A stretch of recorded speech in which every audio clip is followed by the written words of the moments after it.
नमस्कार, मी समीक्षा देशमुख. कोकणचे वैभव असलेल्या सागर डिजिटलच्या बातमीपत्रात आपले सर्वांचे स्वागत. पाहूया आजच्या ठळक घडामोडी. खासदार सुरेश म्हात्रे यांनी केली दुर्गाडी किल्ल्याच्या ढासळलेल्या बुरुजाची पाहणी. उद्यापासून होणार डागडुजीच्या कामाला सुरुवात. संगमेश्वर बाजारपेठेत मोठी आग. अनुस्कुरा घाटातील वाहतूक पूर्ववत. फ्रान्समध्ये शिवरायांची अप्रकाशित बखर सापडली. बद्रीनाथला जाणाऱ्या भक्तांचे वाहन दरीत कोसळले. 8 ठार तर 7 जण जखमी. कल्याणचे ऐतिहासिक आणि सांस्कृतिक वैभव असलेल्या दुर्गाडी किल्ल्याच्या डागडुजीचे काम आता उद्यापासून सुरू होण्याचा मार्ग मोकळा झाला आहे. या दुर्गाडी किल्ल्याच्या बुरुजाची काल पडझड झाली असून भिवंडी लोकसभेचे नवनिर्वाचित खासदार सुरेश बाळामामा म्हात्रे यांनी महाविकास आघाडीच्या पदाधिकाऱ्यांसह दुर्गाडी किल्ल्याची पाहणी केली. किल्ल्याच्या डागडुजीबाबत संपूर्ण माहिती जाणून घेतल्यानंतर त्यांनी ठाणे जिल्हाधिकारी अशोक शिंगारे यांच्याशी फोनवर चर्चा केली. ठाणे जिल्हाधिकाऱ्यांनी उपस्थित PWDच्या अधिकाऱ्यांना फोनवरच उद्यापासून लगेचच किल्ल्याची डागडुजी सुरू करण्याचे आदेश दिल्याचे त्यांनी सांगितले. त्यामुळे किल्ल्याच्या डागडुजीचा मार्ग आता मोकळा झाल्याचे सुरेश म्हात्रे यांनी स्पष्ट केले. आपल्याला मतदारसंघात कामाचा दर्जा आणि गुणवत्तेशी तडजोड न करता चांगले काम करायचे आहे.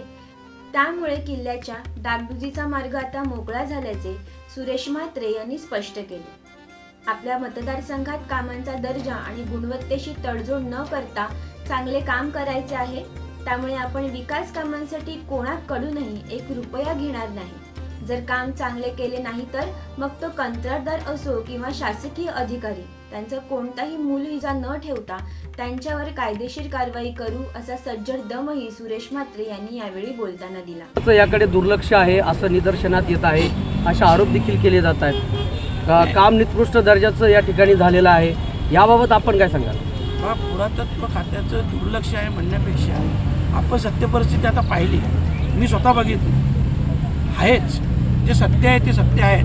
हे दुर्लक्ष आहेतच, बरोबर आहे का नाही? पण याच्या पुढं याची सगळी जबाबदारी आम्ही सर्व मंडळी, कल्याणचे आमचे सर्व पदाधिकारी असतील, महाविकास आघाडीचे, मी स्वतः असेल, आम्ही सगळे मिळून याची जबाबदारी स्वीकारू. आणि वेळच्या वेळेस आपण पाहाल आता जे 5 करोडची मंजुरी झालेली आहे त्याचं काम कशा दर्जाचं कुठल्या क्वालिटीचं होतं हे आपण स्वतः पाहाल. आणि हे काम चालू असताना भासाहेब तर असतीलच, पण मी देखील कमीत कमी 5 ते 6 वेळा राहून देखील मानणार आहे.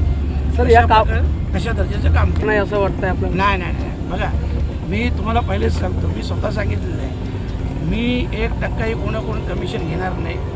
आणि मला माझ्या कार्यकाळात जर कामाचा दर्जा चांगला नसला तर मी त्या ठेकेदारावर, अधिकाऱ्यांवर, सगळ्यांवर कारवाई करणार.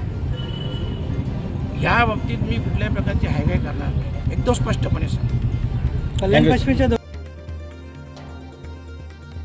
संगमेश्वर बाजारपेठेत शनिवारी सकाळी 5:30 वाजण्याच्या सुमारास मोठी आग लागली. या दुकानांचे लाखो रुपयांचे नुकसान झाले आहे. या आगीत प्रशांत बेंडके यांचे किराणा दुकान आणि भावेश पटेल यांचे शक्ती ट्रेडर्स अशी 2 दुकाने जळून खाक झाली आहे. या दुकानांचे लाखो रुपयांचे नुकसान झाले. आग लागल्याची माहिती मिळताच देवरुख नगरपंचायतीचा अग्निशमन बंबही घटनास्थळी दाखल झाला. मात्र ही आग कशामुळे लागली या संदर्भात अद्याप कसलीही माहिती मिळू शकली नाही. कोल्हापूर जिल्ह्याला जोडणाऱ्या राजापूर तालुक्यातील अनुस्कुरा घाटातील दरड हटवण्यात आली असून शुक्रवारी सायंकाळी 6:30 वाजल्यापासून घाट वाहतुकीसाठी खुला करण्यात आला आहे. तब्बल 24 तासानंतर अनुस्कुरा घाटातील वाहतूक पूर्ववत करण्यात आली आहे. वाहनांची नियमित वर्दळ असलेल्या या घाटात दरड कोसळण्याची यावर्षीची ही पहिलीच घटना ठरली आहे. पश्चिम महाराष्ट्राशी रत्नागिरी जिल्ह्याला जोडणाऱ्या तालुक्यातील अनुस्कुरा घाटात दरड कोसळली होती. छत्रपती शिवाजी महाराज यांच्या काळातील ही पुरातन बखर सापडलेली आहे. या बखरीत छत्रपती शिवाजी महाराजांची संपूर्ण कारकीर्द लिहिलेली आहे. शिवाय शिवाजी महाराजांच्या अखेरच्या दिवसातील घडामोडींवर प्रकाश पडणार आहे. एकीकडे राज्य सरकार लंडनच्या म्युझियम मधून वाघनखं आणणार असतानाच आता आणखी एक आनंदाची बातमी आली आहे. छत्रपती शिवाजी महाराज यांच्या कालखंडातील जुनी अप्रकाशित बखर मिळाली आहे. ही बखर मोडी लिपीत लिहिलेली असून त्याचे हस्तलिखित सापडले आहे. यात शिवरायांच्या संपूर्ण कारकिर्दीतील घटनांची नोंद आहेच, शिवाय छत्रपती संभाजी महाराजांच्या कारकिर्दीचाही लेखाजोखा त्यात आलेला आहे. नॅशनल लायब्ररी ऑफ फ्रान्स येथे काही संदर्भ तपासत असताना पुण्याचे इतिहास अभ्यासक गुरुप्रसाद कानेटकर आणि मनोज दानी यांनाही बखर सापडल्याचे म्हटले जात आहे. श्रीनगरहून सपाट्याच्या दिशेने बद्रीनाथच्या दर्शनाला निघालेल्या भाविकांचा टेम्पो दरीत कोसळून 8 भाविकांचा मृत्यू झाल्याने खळबळ उडाली आहे.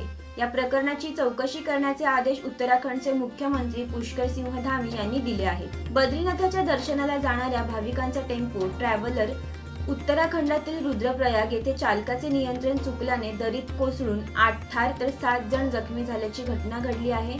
या टेम्पो ट्रॅव्हलरमध्ये 23 भाविक बसले होते. नोएडातून हे भाविक बद्रीनाथाच्या दर्शनासाठी निघाले होते. श्रीनगर येथून बद्रीनाथ महामार्गावरूनच जात असताना रुद्रप्रयाग येथे हा टेम्पो ट्रॅव्हलर महामार्गाच्या कडेला असलेल्या खोलीत दरीत कोसळून हा भीषण अपघात झाला आहे. या अपघाताच्या चौकशीचे आदेश उत्तराखंडचे मुख्यमंत्री यांनी दिले आहेत. या होत्या सागर डिजिटलच्या बातम्या. या बातम्यांसंदर्भात आपल्या सूचना आणि प्रतिक्रियांचे आम्ही नक्कीच स्वागत करू. पुन्हा लवकरच भेटू नव्या बातम्यांसह. तोपर्यंत धन्यवाद. सागर डिजिटलच्या यूट्यूब चॅनलला लाईक करा, शेअर करा, सबस्क्राईब करा आणि ताज्या घडामोडी नियमित पाहण्यासाठी बेल आयकॉनला प्रेस करा.